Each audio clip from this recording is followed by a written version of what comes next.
मुझे कुछ पकाने का दिल नहीं चाह रहा था, असल में दाल चावल थे वो खाने को दिल नहीं चाह रहा था। उसका मैंने पेस्ट बना लिया कि रमज़ान में हम इसका शेक बनाकर पिएँगे इंशाल्लाह। तो ये मुझे नागहानी में कुछ चीज़ें ऐसा होती है नागहानी में भी मँगानी पड़ती हैं अपनी गलती की वजह से। उनके बिस्तर पे एक शिकन नहीं होती, जैसे ही सोकर उठते हैं वैसे ही बिस्तर को झाड़ के साफ-सुथरा करके चादर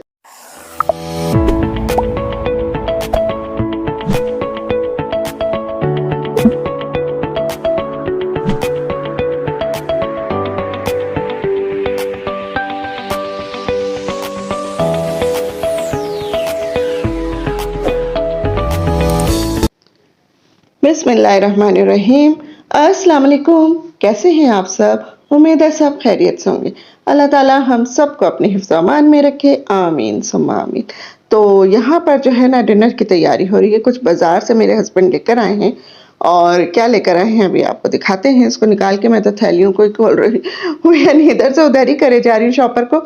वो हो ये रहा है कि एक हाथ में कैमरा है तो दूसरे हाथ से यानी मुझसे एक अकेले हाथ से खुल नहीं रहा था। तो फिर मैंने अपने हस्बैंड से कहा कि इसमें से निकाल के दीजिए मुझे ताकि मैं इसके वीडियो बना लूँ। तो फिर उन्होंने मुझे निकाल कर दिया, तो फिर अब मैं वीडियो बना रही हूँ।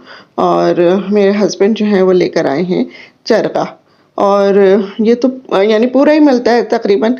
तो अब ये तो बहुत ज़्यादा ही आ गया है और इतना खाने का भी नहीं यानी होता है, चिकन वगैरह इतना नहीं खाया जाता। तो ख़ैर वो जो है अब्बी ने तो मना कर दिया था खाने से, वो कुछ दाल चावल बने हुए थे घर में, तो अब्बी ने वो खाई। और फिर क्योंकि वो चिकन वैसे ही नहीं खाते, अगर ब्रोस्ट होता ये यानी टिक्का-विक्का होता तो शायद वो खा लेते, लेकिन ये थोड़ा-सा पानी-पानी सा होता है तो इसलिए वो ज़रा उनको अच्छा नहीं लगता। तो ख़ैर यहाँ पर जो है फिर अब हमने इसको खाया, जितना खा सकते थे, क्योंकि ये तो बहुत ज़्यादा था, 2 आदमी तो नहीं खा सकते थे। तो बस अब्बी ने सिर्फ़ इसके फ्रेंच फ्राइज़ खाए और इसके साथ जो आए थे, और बाकी कुछ नहीं खाया। अच्छा जनाब, फिर इसके बाद जो है आ जाते हैं हम अपने आगे की तरफ के। और मुझे कुछ पकाने का दिल नहीं चाह रहा था, असल में दाल चावल थे वो खाने को दिल नहीं चाह रहा था। कुछ अजीब सी तबीयत हो रही थी, तो फिर मैंने कहा चलो मैं बाहर से ले आता हूँ, लेकिन ये भी नहीं खाने को मेरा दिल चाहा। तो बस थोड़ा बाकी ये बच गया ऐसा का ऐसे ही। और इसका फिर मैंने बाद में क्या किया वो भी मैं आपके साथ शेयर करूँगी। साथ में पूरियाँ भी लाए थे, लेकिन मैं पूरी नहीं खाती हूँ तो मेरे लिए चपाती भी लेकर आए थे। अच्छा जी, यहाँ पर तो डिनर हो गया। फिर ये दूसरे दिन का क्लिप है, और यहाँ पे कुछ खजूरें मेरे, हमेशा मैं खजूरें मंगा के घर में रखती हूँ। तो पुरानी जो खजूरें थी वो थोड़ी सी बची हुई थी, तो उनको मैंने थोड़ी देर भिगो के गर्म पानी में और उनका पेस्ट बना लिया। और जो नई लेकर आए थे उसमें तकरीबन 3 किस्म की खजूरें थी, तो थोड़ी-थोड़ी लेकर आए थे, पाव-पाव भर मेरे ख़्याल से लेकर आए थे। तो बस इसमें अजवा खजूर भी थी और अंबर खजूर भी थी और एक और पता नहीं कौन-सी खजूर थी, 3 किस्म की खजूरें थी। तो ये रमज़ान के लिए लेकर आए थे, तो फिर मैंने कहा इसको धो के रखते हैं। और जो पहले की रखी हुई थी उसका मैंने पेस्ट बना लिया कि रमज़ान में हम इसका शेक बनाकर पिएँगे इंशाल्लाह।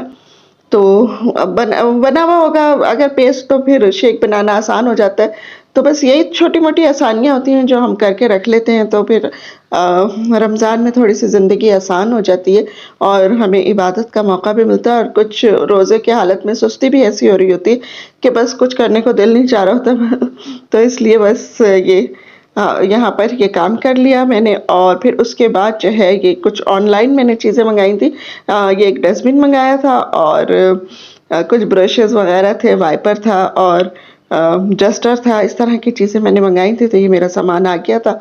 तो बस वही मैं इनको अनबॉक्स करके देख रही हूँ कि कैसा आया है। और ये जो ऑरेंज वाला डस्टर है, ये वो है जो हम पंखे-वंखे भी इसको फ़ोल्ड करके साफ़ कर सकते हैं। तो ये है, और एक ब्रश मँगाया है जिसके साथ वाइपर भी लगा हुआ है, ब्रश भी है।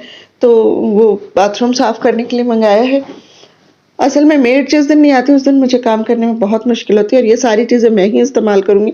मेड के को नहीं दूँगी, वो जिस तरह से सफाई करती हैं वो उसी तरह से करेंगी, क्योंकि वो अगर इसे करेंगी तो ये इतने हल्के हैं, वो 2 दिन में ही टूट जाएगा।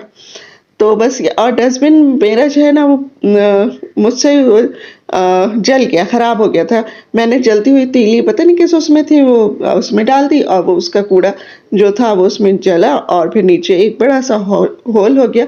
तो ये मुझे नागहानी में कुछ चीज़ें ऐसा होती है नागहानी में भी मँगानी पड़ती हैं अपनी गलती की वजह से। तो डस्टबिन मुझे इसलिए मँगाना पड़ा। तो बस ये चीज़ें मैं चेक कर रही हूँ, अभी भी देख रहे हैं मेरे साथ बैठे हुए हैं और वो भी वो उनको भी ये अच्छा लगता है डस्टर या इस किस्म की चीज़ें मँगाओ ना तो वो खुश होते हैं कि भई चलो अच्छे, क्योंकि उनको सफाई की बहुत ज़्यादा सफाई की आदत है और वो अपने कमरे को हर वक़्त डस्ट फ्री रखते हैं और अपने बाकी तो मैं उनको करने नहीं देती वरना तो वो पूरे घर की डस्टिंग भी कर दें, सब कुछ करते हैं। लेकिन ज़ाहिर है थक जाएँगे फिर बीमार हो जाते हैं, तो मैं उनसे कहती हूँ नहीं आप रेस्ट करें, तो लेकिन वो अपने कमरे की माशाल्लाह से बहुत अच्छी डस्टिंग करते हैं, बहुत अच्छा अपने कमरे को साफ-सुथरा नीट एंड क्लीन होता है उनका कमरा और उसमें यानी उनके बिस्तर पे एक शिकन नहीं होती, जैसे ही सोकर उठते हैं वैसे ही बिस्तर को झाड़ के साफ-सुथरा करके चादर तय करके रख देते हैं। यहाँ पर मेरी खजूरें जो हैं वो मैंने इनको पहले उसमें अच्छे से स्टेन हो गई तो फिर मैंने उसको एक कॉटन के कपड़े पे फैला दिया था, तो यहाँ पे ये ड्राई भी हो गई हैं, अब इनको कंटेनर डाल के रख दूँगी और बस ये अब हमारी रमज़ान में काम आएँगी इंशाल्लाह। और बीच में भी जैसे कभी-कभार ऐसा होता है कुछ मीठा नहीं होता तो दिल चाहता है एक खजूर खा लें या बहुत ज़्यादा मेरी शुगर लो हो जाती है एकदम से तो फिर मैं एक खजूर खा के या तो कभी दूध पी लेती हूँ या फिर पानी पीकर ही मैं तो गुज़ारा कर लेती हूँ। ठंडा पानी पी लूँ तो मुझे बहुत अच्छा लगता है। बड़ी नेमत होती है ठंडा ठंडा पानी। और ये मेरे बन गए तकरीबन 3 दफ़ा मैं इसको बना सकती हूँ शेक।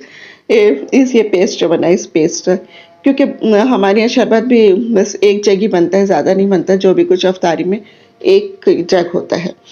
तो बस ये खजूरें हैं पूरे कंटेनर में नहीं आई थी तो मैंने एक छोटे कंटेनर में भी करके रख दी थी और इसके बाद जो है फिर ये वो चरखे की तरफ आ जाते और ये जो है फिर बच गया था तो अब ज़ाहिर बार-बार तो इसको गरम करके नहीं खा सकते थे, तो फिर मैंने इसमें से हड्डी में से इसको अलग करके रख दिया था ताकि मैं जब हलीम बनाऊँगी तो इसको मैं शामिल कर लूँगी गोश्त की जगह। आपको पता है चिकन कितनी महँगी हो रही है, तो मैं इसको उस तरह से वेस्ट नहीं कर सकती। बस यहीं तक की थी मेरी वीडियो। अगर आपको ज़रा सी भी अच्छी लगी हो तो इसको लाइक कीजिए, सब्सक्राइब कीजिए और अपने दोस्तों के साथ शेयर कीजिए और मुझे कमेंट्स में बताइए कि आपको कैसी लगी। और यहाँ पर आ गई हैं स्ट्रॉबेरीज़ और मैं एंजॉय कर रही हूँ अपनी स्ट्रॉबेरीज़ और बस आप लोगों से इजाज़त भी चाहूँगी। इंशाल्लाह फिर मिलते हैं अगली किसी वीडियो में, तब तक के लिए अल्लाह हाफ़िज़।